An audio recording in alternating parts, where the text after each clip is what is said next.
Good afternoon, Ms. Hunter. This is Brian Ferris, and this is my video presentation on Karl Marx. Karl Marx was born in Trier, Germany in 1818 and died in London, England in 1883. He died stateless. He died in exile. It was quite an interesting life this man led. He was an attorney at one point. He, along with Friedrich Engels, produced many writings about communists. He was considered the father of Marxism, the father of communism. One of his beliefs was the bourgeoisie, meaning of production, and that was that people produced for the government, and that the government ruled the people.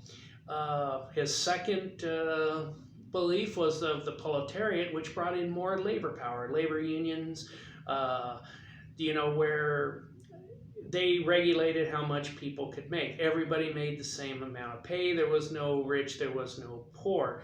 Labor unions became a big problem in the 60s and 70s, especially in Poland. There were a lot of uprisings. Marx did write some interesting articles for the New York Daily Tribune. He believed that the Roman Empire was destroyed by capitalism, that capitalism destroyed it by making too many rich and not enough poor, which meant that there wasn't enough to keep the system going, and the colony, the Russian Empire, fell. That was his belief. He died of pleurisy. He was tremendously influential on many world leaders over the 19th and 20th centuries. One, surprisingly to me, was Nelson Mandela, the apartheid leader of South Africa.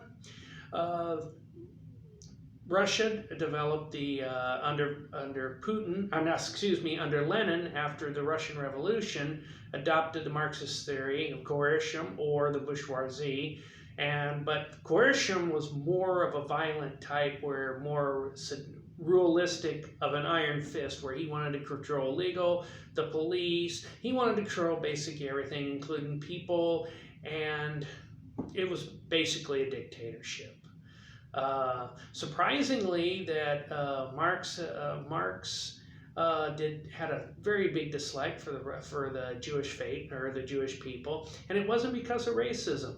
He hated the Jewish way of life because Jewish put money above everything else. In other words, money to them was the most important thing, and this angered Karl Marx. And as a matter of fact, it was one of the reasons why he had such a hatred of capitalism, was for this reason, and that's what we live by. I lived the communistic rule.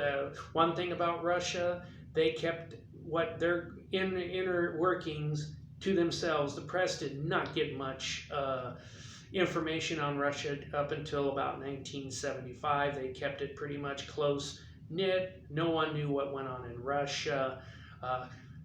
Karl Marx was quite an individual. He was a great political theorist, and a great many people, like I said, took his theories to fruition, especially Lenin, and that comes into the aspect that his communistic way was the way that many China and Russia adopted.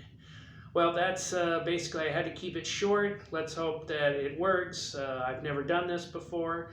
Thank you, and I look forward to more in your class.